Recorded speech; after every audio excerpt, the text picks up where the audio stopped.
Hello, my friends! How are you all today? Welcome back to more TTBurger Game Reviews, and I am your host, Tony, bringing you episode 168. Closer and closer to that 200th episode, which will be out whenever we get there, we'll say. And I was going to talk, I know I mentioned in episode 167 I was going to talk about a side-scroller that became a 3D platformer. But after doing some thinking, I decided to talk about something else. And before I get started here, I now have a Facebook group dedicated to my channel. Link is in the description below. And I'd like to thank my friend LLWriter93 for helping me make this Facebook group. And we already got about 30 people in the group already who like it and everything. So we just started out, but we're hoping that it'll get bigger and bigger. So click on that Facebook link below if you want to join to get to hear the updates on this about this YouTube channel and more and more and more. Now, the game series we're going to be talking about today was a series that I first learned about that came out in late 2001, and certain stores took it off the shelves because of how violent it was considered back in the day, along with games like Grand Theft Auto 3 and more and more and more. Today we're also going to be talking about the game series that introduced me to the slow motion bullet time in video games that slows everything down to keep the action going and pumping and running. And that series is the Max Payne series. And yep, I never thought that I'd be talking about Max Payne because, like, it's just, I don't know, I just never thought I would. But here we are, we're going to talk about the Max Payne series. It's in two parts. Part 1, we're going to take a look at the original Max Payne, and Part 2, Max Payne 2, The Fall of Max Payne. I know there's Max Payne 3, but I didn't care for Max Payne 3 and stuff, so we're not going to be talking about that, so I apologize there. But we got a lot to talk about, and before I get started, I want to give a shout out to my friend JJ Jaguar89, who's a big fan of Max Payne, so this is for you, JJ Jaguar89, hope you're doing well. And we're going to talk about here, we're going to be taking a look at Max Payne on the PlayStation 2, Xbox, PC, and Game Boy Advance by Remedy and Rockstar Games.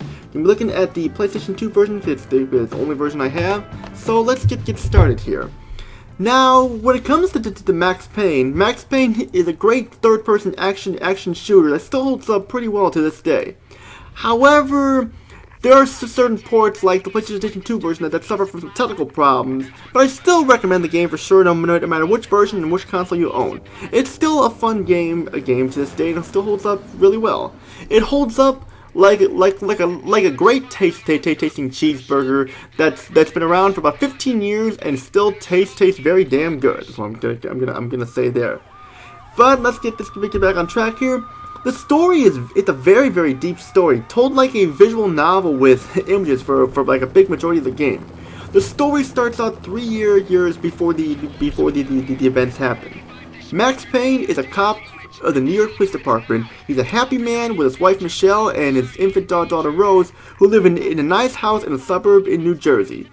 Everything for Max and his family are great. But then one night, a terrible incident occurs. A trio of thug-like junkies high on the new designer drug called Valkyr broke into Max's house when he was on his way home from work, and Max comes to their aid when he sees his house was broken into, and there's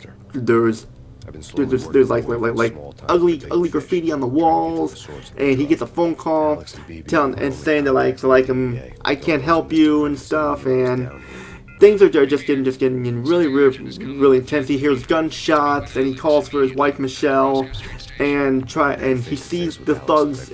He shoots and kills the thugs, but it's too late. Michelle and Rose were killed, leaving Max alone. After the funeral, Max transferred to the DEA, and 3 years later, Max is an undercover detective going after the Punchinello Mafia family who are responsible for trafficking the drug Valkyr. Then Max gets a call from his DEA colleague, BB, telling Max to go to Roscoe Street Station to meet his coworker and best friend, Alex Balder. When Max arrives to meet Alex, he is shot and killed by an unknown person who frames Max for the murder. Now Max is on the run, trying to find out why his family was killed, who framed him for the murder of Alex, and find out more about the drug Valkyr.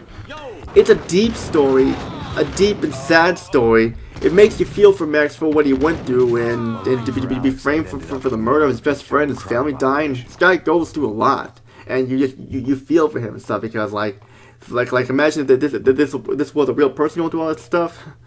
Yeah, it's like it would suck for sure and stuff to go through stuff like that. Definitely. It's a great story overall, and the visual novel storytelling fits the game perfectly. This is what introduced me to visual novel storytelling, and it works really well for me. For the game's presentation, the game's graphics are okay. They're not the best looking graphics, but still get the job done. I mean, you have good backgrounds with cool effects, like with the slow motion bullet time that like definitely make the game more intense. But the character models does not look very good. There's no facial animations, and the characters don't really move around much. They just kind of like just gesture a little bit. And also, the PlayStation 2 version also has some frame rate issues with low-res textures and long load times. I do not know about the other consoles that, but I know that the version I have does have some frame rate issues and some load time issues and stuff too. So just saying there. For sound, I gotta say the sound is excellent. Fantastic voice acting, mainly by James McCaffrey, who voices Max Payne. He steals the show and is the best voice actor for Max Payne, hands down. The other voice actors are also so excellent as well. And hell, what's interesting is that the Game Boy Advance version even has voice acting in it as well. Lots of voice acting, and it was amazing how they were able to cram all the voice acting into that small little cartridge and stuff. And it was just amazing how they were able to do that for a Game Boy Advance game. And great music with a deep, dark setting to them, along with excellent gun sound effects as well, make it excellent sound for sure, definitely. The gameplay, fun and innovative, and badass as well, with lots of weapons and cool-ass moves and stuff, and the slow time bullet action. Yeah, that's more. You can't get any better than that. You can also interact with objects in the environments by shooting them with your gun, or pressing the X button as your action button to interact with like TVs, radios, elevator buttons, and doorknobs and all that stuff. It's fun to do, especially when you hear Max talk about certain items, like it's just, oh, the door had been walled to shut ages ago, the staircase was locked, and the elevator hadn't been busted for over a decade. It's like you know that what's going on there, and you know what's going on.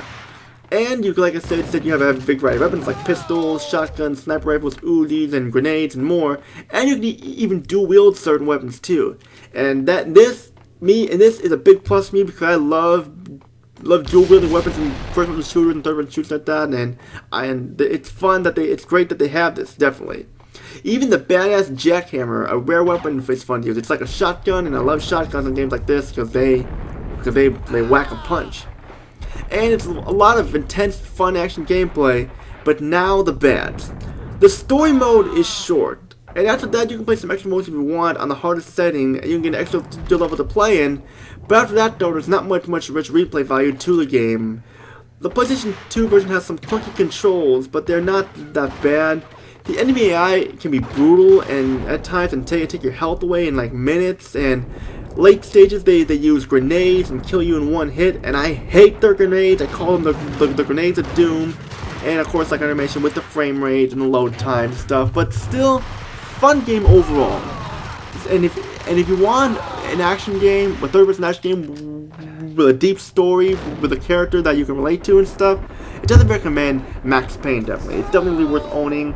No matter which version you have and stuff, you'll be in for a treat, definitely. It just matter if it's the Xbox, PC version, PS4 version, or PlayStation 2 version, or even the Game Boy Advance version, even though it's not the main version like that, but like one of the main versions still. You'll be in for a treat, definitely. Due to the complaints I have with Max Payne, the score I'll be giving it is an 8 out of 10 because it's got those problems, but still a fun game for sure, definitely. And that's it. That's it. This part of my Max Payne series review, episode 168, part 1 of 2. Stay tuned for the second part. We're going to be looking at Max Payne 2, The Fall of Max Payne, and how does this game fare from the original Max Payne? Find out next. And before I end here, I'd like to wish you all a happy St. Patrick's Day, and that's why we're dressed up in the St. Patrick's Day outfit here, because might as well think green and just be green for the day and stuff. So might as well do that there. And if you like what you see here, subscribe, like the video, comment down below, join my Discord group, TTBurger Game Reviews, and also join my my TTBurger 8888 Facebook page that me and my friend L Rider 93 made recently. So feel free to join there as well, and just feel free to join the Facebook group, because I am looking to interacting with my fans and keeping them updated with news about the channel and things. So feel free to join that. Just give it a like or so if you want to do it. And that's all I gotta say is Tony. Peace now. Have a great day, and see you all in my review of Max Payne 2: The Fall of Max Payne.